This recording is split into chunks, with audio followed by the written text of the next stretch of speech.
Hello student, मैं Naresh Kumar Meena, assistant professor, government law college Surai में पदस्थापित हूँ। आज अपन चर्चा करेंगे हाउ टू अरेस्ट, गिरफ्तारियाँ कैसे की जाती है।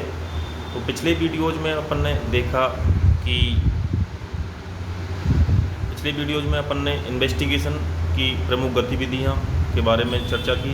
तो उसी गतिविधियों का पार्ट एक है जिसे हम गिरफ्तारी के नाम से जानते हैं। तो इन्वेस्टिगेशन में पुलिस अधिकारी घटनास्थल पर जाता है, वहाँ आसपास के लोगों से पूछताछ करता है, उसके बाद में जो आरोपी है उनको गिरफ्तार करता है, तलाशी लेते हैं, कई एक्टिविटीज होती है जिसमें अपन आज चर्चा करेंगे गिरफ्तारियाँ कैसे की जाएंगी। तो गिरफ्तारियाँ दो तरह से होती है, एक तो वारंट के बिना गिरफ्तारियाँ और एक वारंट के द्वारा गिरफ्तारियाँ। तो गिरफ्तार कौन कर सकता है, तो ये अपन ने पिछले वीडियोज में पढ़ा था कि सेक्शन CRPC के 40 बयान के अंतर्गत बिना वारंट की गिरफ्तारियाँ, और एक पुलिस अधिकारी बिना वारंट के भी गिरफ्तार कर सकता है यदि कोई व्यक्ति अपना नाम या अपना एड्रेस बताने में मना करता है, तो उसको पूछताछ के लिए भी उसको बिना वारंट के गिरफ्तार किया जा सकता है। एक आम आदमी भी 43 के अंतर्गत किसी अभियुक्त को गिरफ्तार कर सकता है, जैसे कि उसने या तो कोई संज्ञेय अपराध किया है या वो उद्घोषित अपराधी हो, तो उसको एक प्राइवेट व्यक्ति भी गिरफ्तार कर सकता है। इसी तरह से सेक्शन 44 के अंतर्गत मजिस्ट्रेट भी किसी व्यक्ति को गिरफ्तार कर सकता है। तो इसके बाद में अपन आज चर्चा करने वाले हैं कि गिरफ्तार कैसे की जाएगी, हाउ टू अरेस्ट, गिरफ्तारी कैसे की जाएगी। तो ये CRPC सेक्शन 46 में बताया गया है, और सेक्शन 75/40 से पता लगता है कि वारंट, यदि गिरफ्तारी वारंट के द्वारा की जा रही है तो सेक्शन 75 के अंतर्गत कहा गया है कि वारंट के सार की सूचना उसे दी जाए। अगर गिरफ्तारी बिना वारंट की जा रही है तो यदि गिरफ्तारी बिना वारंट की जा रही है तो ऐसी अवस्था में गिरफ्तार करने वाले पुलिस अधिकारी उस गिरफ्तारी का कारण बताएगा। यदि बिना वारंट की गिरफ्तारी की जा रही है तो पुलिस अधिकारी गिरफ्तार किए जाने वाले व्यक्ति को उसके गिरफ्तारी का कारण बताएगा, क्योंकि भारतीय संविधान के अनुच्छेद 22(1) के अंतर्गत हर व्यक्ति को यह कानूनी अधिकार है कि यदि उसको गिरफ्तार किया जाता है तो उसके कारणों को जानने का उसका फंडामेंटल राइट्स है। सेकंड है, अगर गिरफ्तारी वारंट के द्वारा की जा रही है तो गिरफ्तार करने वाला व्यक्ति गिरफ्तार किए जाने वाले व्यक्ति को गिरफ्तार वारंट दिखाए। यदि वारंट के द्वारा गिरफ्तारी की जा रही है तो सबसे पहले उसको गिरफ्तारी का जो वारंट है वो उसको दिखाए। उसके बाद में क्या गिरफ्तारी के लिए बल प्रयोग आवश्यक है, तो क्या गिरफ्तारी के लिए बल प्रयोग आवश्यक है,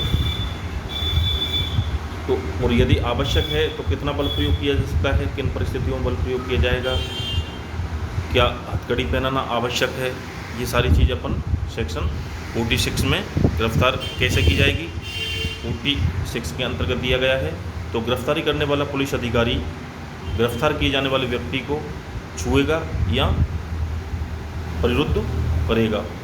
अगर गिरफ्तार किए जाने वाला व्यक्ति स्वेच्छापूर्वक अपने आप को पुलिस अधिकारी को सौंप देता है तो गिरफ्तारी हो जाएगी, उस व्यक्ति के शरीर को छूने की आवश्यकता नहीं है। इसी प्रकार से सेकंड है, लेकिन गिरफ्तार किए जाने वाला व्यक्ति यदि गिरफ्तारी का विरोध करे तो ऐसी परिस्थिति में बल प्रयोग किया जा सकता है। जितना विरोध उतना ही बल प्रयोग किया जा सकता है, जितने की बल प्रयोग की आवश्यकता है। गिरफ्तारी के लिए बल प्रयोग की आवश्यकता है। थर्ड है, क्या ऐसे व्यक्ति की मृत्यु पारित की जा सकती है गिरफ्तार किए जाने में, तो इसका आंसर अपन को मिलता है बिल्कुल की जा सकती है। अगर व्यक्ति ने ऐसा कोई अपराध किया है जो मृत्युदंड से दंडनीय है या आजीवन कारावास से दंडनीय है, और वह गिरफ्तारी का विरोध करता है या भागता है तो गिरफ्तार करने वाला पुलिस अधिकारी ऐसे व्यक्ति की मृत्यु कारित करने के लिए न्यायानुमत होगा। अब इसके बाद में अपन देखते हैं कि केवल असामान्य परिस्थितियों में के अलावा किसी भी महिला को सूर्य अस्त के बाद व सूर्योदय के पूर्व गिरफ्तार नहीं किया जाएगा। तो महिला को केवल यदि कोई असामान्य परिस्थिति है उन्हीं परिस्थितियों में सूर्यास्त के बाद और सूर्योदय से पहले गिरफ्तार किया जाएगा। अगर ऐसी परिस्थिति अस्तित्व में है तो उसके लिए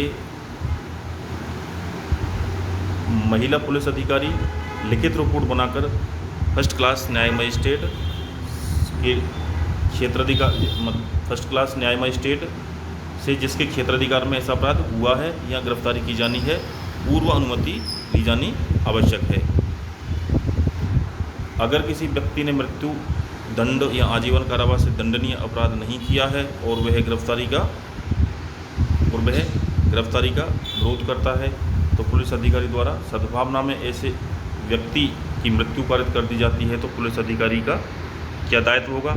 ये सेक्शन आईपीसी की सेक्शन 300 के अपवाद के अंतर्गत ऐसे मामले को लिया जाएगा जहां ऐसा लोक सेवक अपने लोक कर्तव्य का पालन कर रहा है और वह सद्भावनापूर्वक अपनी शक्ति से अधिक शक्ति का प्रयोग करता हुआ किसी व्यक्ति की मृत्यु कर देता है तो वह आईपीसी की सेक्शन 300 के अंतर्गत दंडनीय अपराध के लिए दोषी होगा, क्योंकि उसने जो कार्य किया है वो सद्भावनापूर्वक किया है।